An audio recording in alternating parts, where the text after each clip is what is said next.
तब लगता था कि ऐसा कुछ करना चाहिए ताकि लोग गांव को भी जाने, स्टेट लेवल पे भी अगर नाम ले तो हाँ जाने कि भाई वहाँ से लोकेंद्र सिंह है। और हाँ कि जब अपन इतनी छोटी सर्विस में जब अपने गांव वाले नहीं लग पा रहे हैं तो उसमें भी आप तो बात कर रहे हो आईएएस की, आरएएस की। पर्सनल आपका सवाल भी है और बहुत जल्द भी पूछ रहा हूँ, शादी की क्या सोच के रखा है? शादी हो गई या?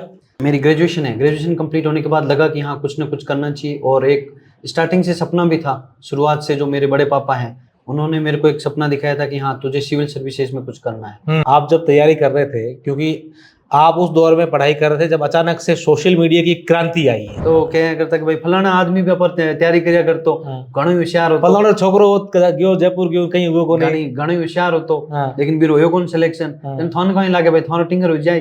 फिर कैसे घर जाते हैं तब क्या रहता है? जब यहाँ पढ़ाई कर जब आते थे आप लोग, अभी तो आपका सिलेक्शन हो गया, जब यहाँ तैयारी करते घर जाते थे फिर पापा ये नहीं बोलते भी चलो खेती करनी है, बारिश आ गई है, खेत साफ भी करना है? तो दोस्तों जैसा कि आप लोग जानते हैं कि हम लगातार 2024 आरएएस की जो भर्ती हुई थी उसमें जो चयनित अभ्यर्थी थे या फिर यूं कहें कि जो आरएएस अधिकारी बने हैं उनसे इंटरव्यू कर रहे हैं, एक चयन चला रहे हैं ताकि जो बच्चे आरएएस की तैयारी कर रहे हैं उनको कई सारी चीजें सीखने को मिले।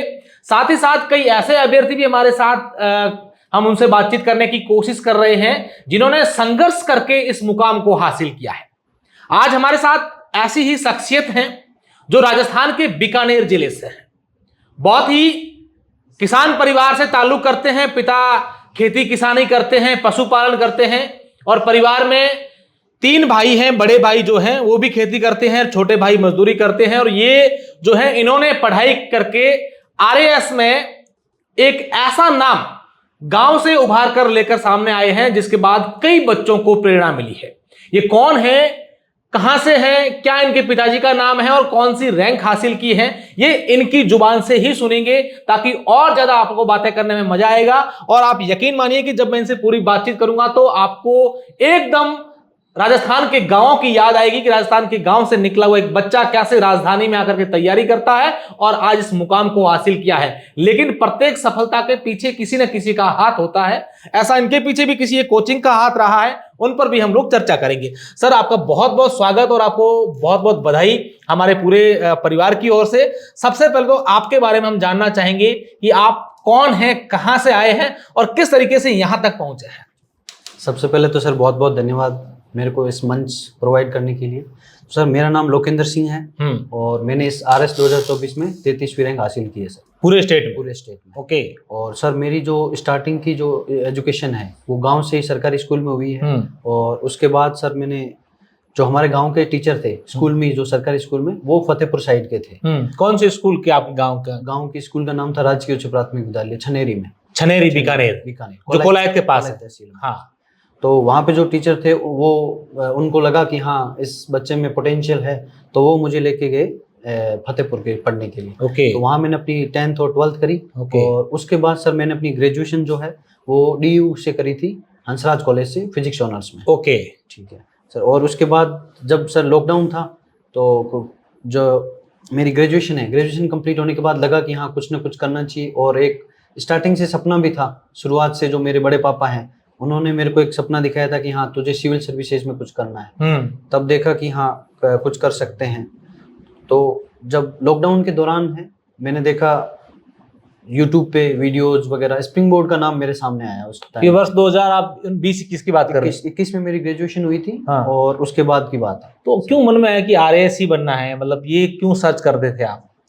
सर एक सबसे बड़ी बात तो ये थी कि पहले गांव में कोई सर्विस में है नहीं, 2-4 लोग हैं जो टीचर हैं, 1-2 आर्मी में हैं। तो बड़ी जॉब का तो वैसे कोई था नहीं। और एक सर मेरे को सबसे बड़ी बात खटकती थी, जब भी हम आसपास के गांव में जाते थे उनको नाम बताते थे कि भाई हम छनेरी गांव से हैं, तो वही पूछते थे कि भाई छनेरी गांव कहाँ पे है और किस तहसील में आता है, किस जगह, आसपास के कोई गांव बताओ। तब लगता था कि ऐसा कुछ करना चाहिए ताकि लोग गांव को भी जाने, स्टेट लेवल पे भी अगर नाम ले तो हाँ जाने कि भाई वहाँ से लोकेंद्र सिंह है और हाँ छनेरी गांव जानते हैं हम। हाँ। तो ऐसा कुछ करने का था। और फिर सर जो हमारे टीचर्स थे वहाँ के, तो टीचर क्योंकि गांव में तो ज़्यादा पढ़ाई का माहौल था नहीं, और टीचर जो थे वो शेखावाटी रीजन के इस यहाँ पे जो पढ़ाई का माहौल था, तब उन्होंने कहा कि हाँ सिविल सर्विसेज में जाकर तू जो तुम्हारा सपना है गांव का नाम रोशन करने का, अपने परिवार वालों का नाम रोशन करने का, तो वो पूरा किया जा सकता है। तब से सर दिमाग में था। और एक सर मेरा एक और वाक्य था कि एक हमारे जो प्रिंसिपल सर थे वो डिस्ट्रिक्ट हेडक्वार्टर से ही आते थे दिल्ली। ओके, तो बीकानेर से। तो वो जब भी आते थे तो एक कहानी बताते थे हर बार कि मतलब आज जो उस टाइम हमारे वहाँ पोस्टिंग थी आरती डोगरा मैम की, वो डिस्ट्रिक्ट कलेक्टर थे। तो दिल्ली आते थे, बताते कि आज उन्होंने ये इनिशिएटिव चलाया है, आज उन्होंने ये प्रोग्राम किया है, आज उन्होंने ये इनिशिएटिव नया लिया है, आज उन्होंने ये काम किया है। तब लगता था कि हाँ, अगर इस पोस्ट पे पहुंच जाए तो हम भी कुछ समाज के लिए और अपने जो देश के लिए उसमें कुछ कंट्रीब्यूट कर सकते हैं। तो सर एक ललक वहां से भी थी, तो सोचा कि हाँ करना चाहिए। फिर 2021 से ये शुरू हुआ आरएएस बनने का सफर। फिर कैसे, कहाँ, जयपुर तक कैसे पहुंचा? सर 21 के बाद पहले मेनली सोचा तो यूपीएससी का, तो यूपीएससी की तैयारी करने का, क्योंकि आपने ऑलरेडी डीयू देख रखा था। सर डीयू से माहौल था तो थोड़ा यूपीएससी वाला ज्यादा एंगल रहा। हाँ। लेकिन 23 में जब मेरा प्रीलिम्स नहीं हुआ था और मेरे साथ का एक साथी था, मेरे गांव का एक भाई है, वो भी तैयारी करता था स्प्रिंग बोर्ड में, तो उससे लगा कि हाँ उसके साथ मैंने राजस्थान वाला थोड़ा तैयार करना शुरू करा। एक तो उस टाइम निराशा भी थी क्योंकि प्रीलिम्स हुआ नहीं था और भी कुछ दिख नहीं रहा था।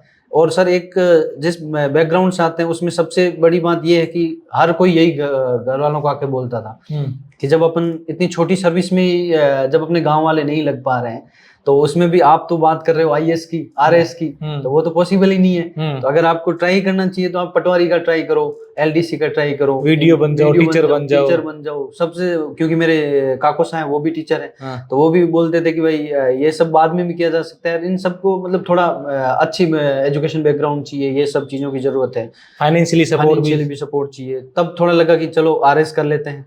लेकिन ये था कि भाई हाँ आरएस ही करना है या फिर आईएएस करना है या फिर आरएस करना है। तो उसके बाद से सर आरएस का मैंने शुरू किया। 2023 में मैंने आरएस की तैयारी शुरू करी। यहाँ जयपुर आ गए थे आप? हाँ।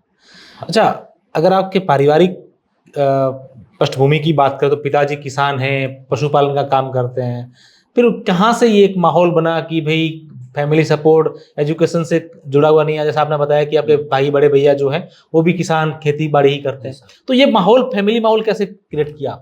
फैमिली माहौल सर इसमें सबसे बड़ा योगदान था मेरे बड़े पापा का। वो अब क्योंकि बाकी कोई पढ़ता नहीं था, मेरे जो छोटे बहन भाई थे वो भी सारे कोई पढ़ाई में ज्यादा रुचि नहीं थी, तो वो क्या है कि मेरे को एक अलग रूम में ही रखते थे स्टार्टिंग से। क्या करते हैं वो?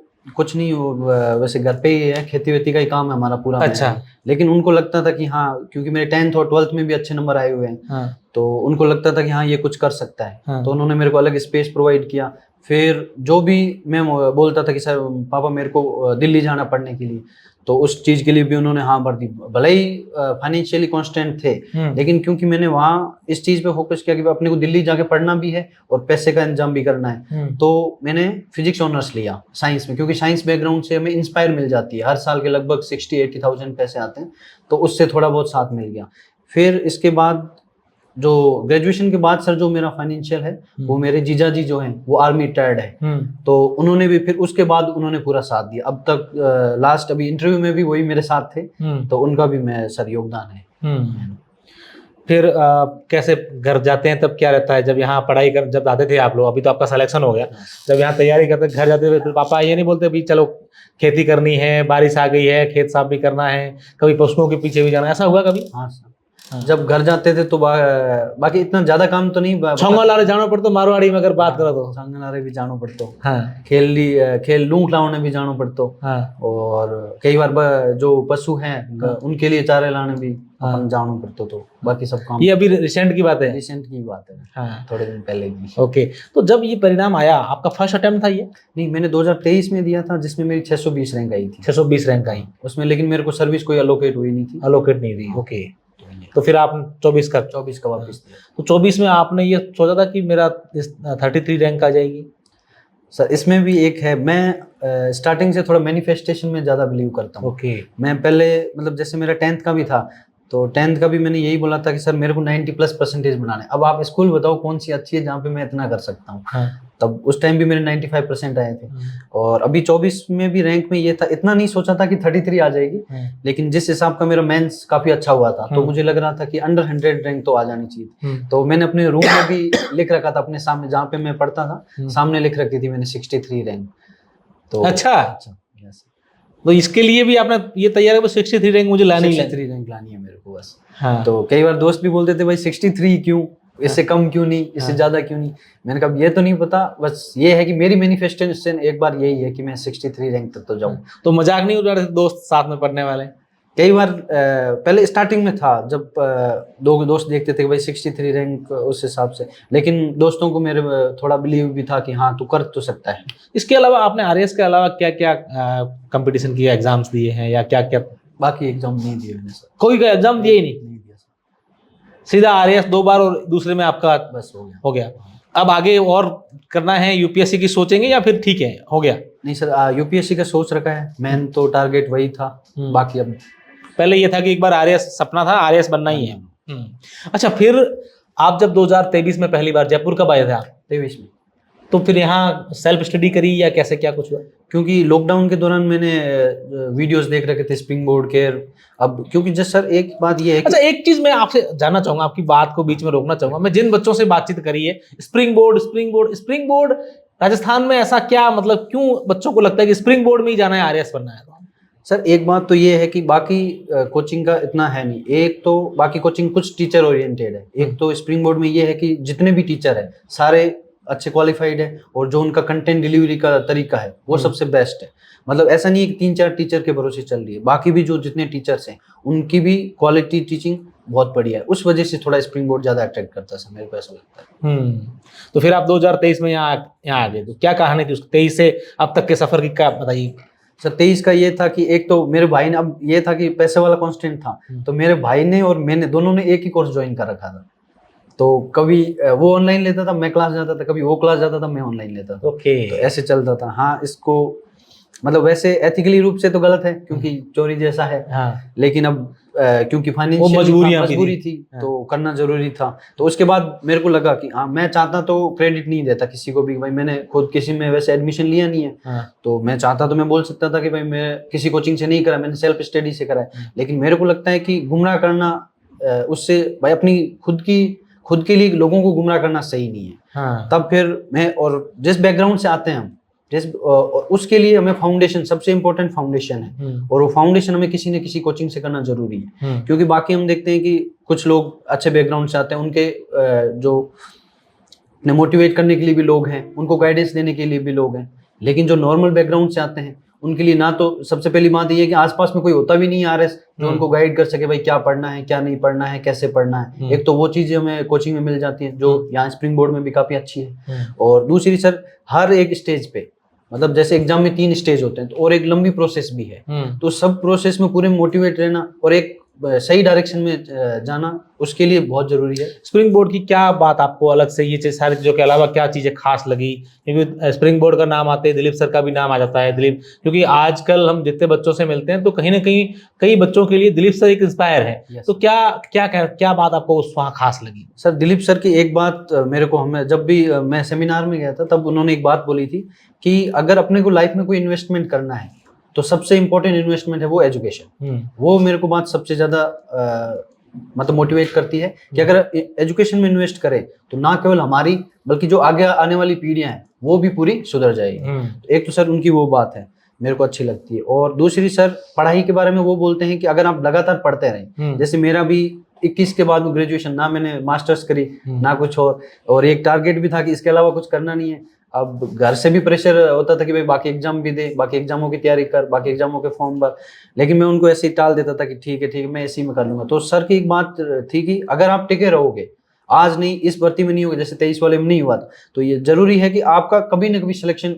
जरूर होगा और बहुत जल्द होगा, अगर आप कंटिन्यूअसली उसी चीज के लिए प्रैक्टिस कर रहे हो तो। वो चीज मेरे को हर टाइम प्रेरित करती थी आगे बढ़ने। बिल्कुल लोकेंद्र सिंह जी, एक चीज मेरे जहन में आ रही है कि जब बच्चा स्ट्रगल कर रहा होता है, पढ़ाई कर रहा होता है, कई सारी कठिनाइयों से जूझ रहा होता है, तब आमतौर पर देखते हैं कि कोई उसके साथ खड़ा नहीं रहता है। फैमिली के अलावा बाकी फ्रेंड्स भी होते हैं, रिलेटिव भी होते हैं, गाँव के लोग, तो आमतौर पर ऐसा होता है और ये देखने को मिलता है।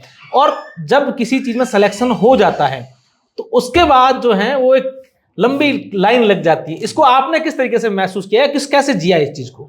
सर देखो, जब स्ट्रगल वाला फेज चल रहा था 2023 में भी, जब रैंक नहीं आई थी तो भी किसी ने नहीं, लगभग लोगों ने यही आकर बोला था कि भाई अब हो नहीं रहा है, इसका मतलब नहीं होगा, तो क्यों फालतू में टाइम वेस्ट कर रहे हो, पैसे वेस्ट कर रहे हो, सब कुछ छोड़ो। और कई लोगों ने ये भी बोला कि हमें नहीं लगता कि इसका होगा, शायद जयपुर में कुछ और करता होगा और मौज मस्ती करता होगा, पढ़ता नहीं होगा तभी नहीं हो रहा होगा।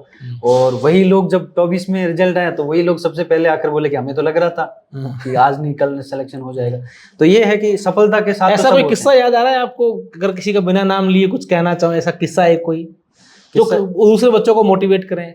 दूसरे बच्चों का ये है, मैं मोटिवेट करने की एक बात बताता हूँ। गांव के एक थे, तो अब पापा, क्योंकि पापा ज़्यादा पढ़े लिखे हैं नहीं, उन्होंने फिर 5वीं तक की गांव से, जो नॉर्मल पहले के टाइम पे पढ़ाई होती, तो पढ़ाई से उनका ज़्यादा कुछ था नहीं, तो उनको वही सच लगता था जो गांव वाले बोल देते, या मान लो कोई आसपास के उनके जो साथी मित्र वो बोलते थे। तो एक दो ने बोला कि भाई एक कोई एग्जाम्पल देते थे ऐसे जिसका कभी हुआ नहीं था। अब मारवाड़ी में सुनाओ वो एग्जाम्पल आप। तो क्या करता कि भाई फलाना आदमी भी तैयारी करिया कर तो घणो होशियार हो, फलाना छोकरो गयो जयपुर गयो कहीं हुए को नहीं, घणो होशियार हो तो, लेकिन फिर होयो कौन सिलेक्शन, थाने कहीं लागे भाई थानो टिंगर हो जाए जाने भाई। यहाँ क्या करता थाना टिंगर नहीं है, कहो मैं थाने सही सलाह दे दिया, आज सब चीजें छोड़ो, कोई छोटे मोटे पेपर की तैयारी कर ले और RSZ मोटी भर्ती में लागनो अपर लिए अपना काम रखो नहीं अपन लोग जो, हाँ मैं छोटे लेवल पर ही करना तो जना सही है। और मैं यहाँ कह आप इस बात कही है कि अगर लाग जाए तो वन बता दिया। अच्छा, चैलेंज करके कहा था। तो पापा ने उसी दिन मेरे को फोन किया, पापा फोन करे जन कहो कि देख आ बात कह गया है, मैं कह थाना आज तक विश्वास होतो था मार मत इतना रुपया लगाया है, था आप खुद री जरूरत हटा के मार मत इन्वेस्ट करियो है, जन ये चीज मत विश्वास रखो कि अगर 1-2 साल टाइम लाग रही है, लेकिन जिस दिन ला होयो नहीं विदिन ऐ लोग जो था ना आज चैलेंज दे गया है भाई, सब पहला आवेला कहेला कि भाई बधाई सा था बेटा हो गयो एसडीएम लाग गयो। तो यह बात है। तो ये जब आपका सिलेक्शन हुआ अभी 24 वाला, तो उसके बाद पापा से बात हुई पहले, जब क्या रिएक्शन? उस समय आप कहाँ थे, जयपुर थे या गाँव थे? जयपुर ही था मैं। हाँ। और पापा से पहले मैंने पापा को फोन किया, भाई मैं नौकरी लग गया, मैंने एसडीएम का बोला, अब उनको एसडीएम के बारे में जानकारी है नहीं क्या है क्या नहीं। भाई पापा ने बोला भाई नौकरी लग गई होगी। वो अपने काम तूड़ी दाल गाँव खेत लाया था और गाँव में खाली कर दिया तूड़ी। ओके, जाने फोन बात करी कि हाँ ठीक है उग्यो चली, तभी लागी भाई नौकरी लाग गई बस। तो थोड़ी देर में फोन बाजन लाग गयो, हर कठिन फोन आने लग गया, एक मतलब इन फोन सांस ही को खाऊं जन बियन लागे भाई की तो की अलग करियो नौकरी हैंगर लागे इतना फोन तो आओ को जन। फिर भी हगलों पहले घर आया, घर अपना कहो के होयो कहीं है माखन फोन आ रहा हगला बात होई कहीं जने मार बहन बैठी थी बिया कहो कि भाई एसडीएम लाग गयो, मोटी पोस्ट में लाग गयो, जन बियन लाग्यो हां भाई की तो अलग करियो। पछे फिर फोन आया वापस, हां पाछो फोन आया जन के ओ एसडीएम लाग गयो कहीं मैं जन कोई नौकरी लाग गई। अच्छा, बिल्कुल। अब एक चीज और मैं आपसे जानना चाहूंगा कि आपने बीच में बहुत अच्छी बात कही, ये आमतौर पर होता भी है, बच्चे ग्रामीण परिवेश से आते हैं, यहाँ पढ़ने के लिए आते हैं, उनके फैमिली परिवार बहुत संघर्ष करके उन बच्चों को भेजती है, लेकिन कहीं ना कहीं कई सारे बच्चे यहाँ आकर के ध्यान भटक जाते हैं, राह भटक जाते हैं, उसका कितना प्रभाव पड़ता है? देखो एक तो क्या कहीं है कि अपन गाँव में नॉर्मल चीजें देखा कौन, जो कि अपन शहर में आप देखा तो वो भटकाओ ऑब्वियस बात है, सामान्य बात है कि लोग भटका हो जाए। लेकिन मारो आई मानना है कि अगर थोड़े थोड़े टाइम पर गांव जाना भी जरूरी है, गांव जाता रहे जन अपन एक बार रियलिटी चेक मिलतो रहे कि भाई अपन गांव में देखो आ रियलिटी है, ये रियलिटी में अगर अपन बाहर निकलना है सीधी बात है कि अपन कुछ न कुछ तो करना पड़े। तो सब भटकाओ को सब सही सॉल्यूशन वही है कि अपन टाइम टू टाइम गाँव जाता रहो या टाइम टू टाइम घराड़ा में बात करता रहो, घराड़ा में बात करता रहो, जन भी अपन टाइम टू टाइम समय पर मिल तो रहे कि भाई आ चीज करनी है और आ चीज नहीं करनी। अच्छा, आप जब तैयारी कर रहे थे, क्योंकि आप उस दौर में पढ़ाई कर रहे थे जब अचानक से सोशल मीडिया की क्रांति आई है, आपको प्रभावित किया उस क्रांति ने? मानने दे, मेरे को इसमें पॉजिटिव वे में प्रभावित किया है। जैसे मैंने जो IAS बनने का, RS बनने का सपना देखा, वो भी मैंने YouTube के माध्यम से, जो सर की क्लासेस और सर के जो वीडियो सर्कुलेट होते थे YouTube पर, उसको देखकर तो मेरे को लगता है कि अगर सोशल मीडिया का पॉजिटिव यूज किया जाए तो बेटर हो सकता है। और क्योंकि मैं थोड़ा कम यूज करता था, तो बाकी जो सोशल मीडिया जैसे इंस्टाग्राम है, फेसबुक है, इनका तो कुछ ज़्यादा जमाना है, तो ये मैं कम यूज करता था। आप क्या देखते थे सोशल मीडिया पर? सोशल मीडिया पे मेनली जो व्हाट्सएप है और यूट्यूब पे, बस 2 मेनली देखता था मैं। उसमें एजुकेशन वाले वो सारे चैनल वही सब्सक्राइब कर रखे थे, तो मेनली वीडियोज। मतलब आपने हमारे चैनल को सब्सक्राइब नहीं कर रखा था? नहीं सर, ऐसा आपके वीडियोस देखे हैं मैंने। अच्छा। 2023 मेंस के टाइम पे, 24 मेंस के टाइम पे पहले भी देखा है। सर ने भी जब आप आज बोला कि अशोक जी, तो मैंने बोला अशोक जी शेराज जी के साथ हैं, बोला हाँ, तो मैंने कहा हाँ, मैं उनको पहले से वाकिफ हूँ उनके बारे में, ओके। तो इसलिए। अच्छा, अब मैं आपसे एक और मैं सवाल जानना चाहूँगा, क्योंकि आप उस परिवेश से आए हैं, उस क्षेत्र से निकल करके आकर के आपने ये मुकाम हासिल किया, तो कई बच्चे आपसे भी सीखना चाहते हैं। अधिकतर जो बच्चे हैं वो इसी फील्ड से आते हैं, इसी आपके जैसे ही, हमारे जैसे ही परिवेश से बच्चे आकर के यहाँ कुछ न कुछ करना चाहते हैं। इस दौर में कोचिंग कितनी जरूरी है? क्योंकि हम ये बातें सुनते हैं कि बच्चों ने सेल्फ स्टडी करके कर ली, या उस कोचिंग में इतने साल से पढ़ रहा है, या वहाँ उसने इतने साल वो कोचिंग कर ली, फिर ये कोचिंग बदल दी। कोचिंग का इस सफलता में कितना महत्व है? कोचिंग पूरा महत्व है। एक तो बात यह है कि अगर आपका बैकग्राउंड है, अगर आपने अच्छे जगह से पढ़ाई कर रखी है, आपके लिए कांस्टेंट, मैंने आप जैसे पहले बताया था कि इसमें कांस्टेंट डायरेक्शन की जरूरत होती है, गाइडेंस हर टाइम, हर स्टेज पे गाइडेंस चाहिए। तो अगर वो आपके लिए अवेलेबल है, जो कि हमारे जैसे नॉर्मल बैकग्राउंड वालों के लिए पॉसिबल नहीं होता, तो उनके लिए बेटर ऑप्शन है। क्योंकि एक तो यहाँ आने के बाद ये नॉर्मल भी लगने लगता है, क्योंकि अगर अपन घर बैठे रहे या ऑनलाइन देखे तो उस वहाँ पे ये भी फील हो सकता है कि भाई हाँ, आरएस शायद अपने लेवल की बात नहीं है। लेकिन अपन जैसे ही कोचिंग में आते हैं, यहाँ जो चीजें देखते हैं, बातें सुनते हैं उनके बाद, तब अपने को नॉर्मल लगने लगता है कि हाँ, ये भी अपने में से ही निकलता है। और फिर क्या होता है कि हर बार जैसे रिजल्ट आता है तो बैच में से कुछ न कुछ बच्चों का सिलेक्शन होता है, तो उससे लगने भी लगता है कि हाँ, हमारे में से सिलेक्शन हो रहा है, इसका मतलब हमारा भी सिलेक्शन हो जाएगा। तो एक तो मोटिवेशन के लिए बहुत जरूरी है। फिर ये है कि कितनी भी हम सेल्फ स्टडी करें, कोचिंग से हेल्प बहुत जरूरी है। क्योंकि एक तो नोट्स है, तो नोट्स का इतना बड़ा वाइड एरिया है कि हम खुद अपने दम पे कवर नहीं कर सकते। तो कोचिंग वही काम करती है कि सारा जो मटेरियल है वो एक जगह आपको कंपाइल करके नोट्स में दे देती है। तो एक तो नोट्स की तरह पे हेल्प हो जाती है। फिर ये है कि क्योंकि अब मेंस एग्जाम होता है, उसमें लिखने का काम होता है, तो लिखने के लिए आपको प्रैक्टिस चाहिए। उसके लिए आपको एक कोई एग्जामिनर चाहिए जो आपका आंसर चेक करे और आपको बताए कि आपकी ये गड़बड़ है, ये सुधार करनी है। तो इसमें भी कोचिंग है, कोचिंग जो टेस्ट डाउट क्लियर अच्छे से हो जाते हैं वहाँ। तो टेस्ट सीरीज है, उसके बाद जो मेंटरशिप सेशन होते हैं, उनसे हमें पता लगता है कि हम कहाँ क्या गड़बड़ कर रहे हैं, क्या नहीं कर रहे हैं। तो कोचिंग का रोल कितना ही सेल्फ स्टडी रहे, कोचिंग का रोल हमेशा रहता है, और कोचिंग चीजों को और ज्यादा इजी कर देती है। निश्चित तौर पर। अब एक सवाल आपसे व्यक्तिगत पूछते हैं, हालांकि ये पर्सनल आपका सवाल भी है और बहुत जल्द भी पूछ रहा हूँ। शादी की क्या सोच के रखा है? शादी हो गई या?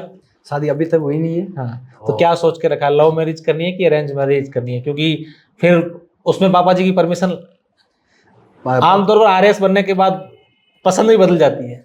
देखो, हम स्टार्टिंग से पापा के हिसाब से ही काम किया है, तो जैसा पापा कहेंगे। अभी ये है कि थोड़ा यूपीएससी के बारे में सोच रखा है, अभी उस पर दिमाग भी नहीं लगा, उस पर दिमाग नहीं है, नहीं लगाया अभी। और बाकी जैसा घर वाले और पापा बोलेंगे वही फाइनल है। बिल्कुल। ये लोकेंद्र सिंह थे, जिन्होंने बहुत अच्छी बातें बताई हैं बच्चों के लिए भी, किस तरीके से इनका संघर्ष रहा। ये आप सब लोगों के लिए, जो बच्चे पढ़ाई कर रहे हैं, किसी भी क्षेत्र में पढ़ाई कर रहे हैं, जरूरी नहीं कि आप आरएस की तैयारी कर रहे हैं, यूपीएससी कर रहे हैं, या आप जीवन में कुछ कर रहे हैं, तो ऐसे संघर्ष की कहानियां आपके लिए बहुत जरूरी है। ये वीडियो आपको पसंद आया है तो हमें सब्सक्राइब जरूर कीजिएगा। धन्यवाद।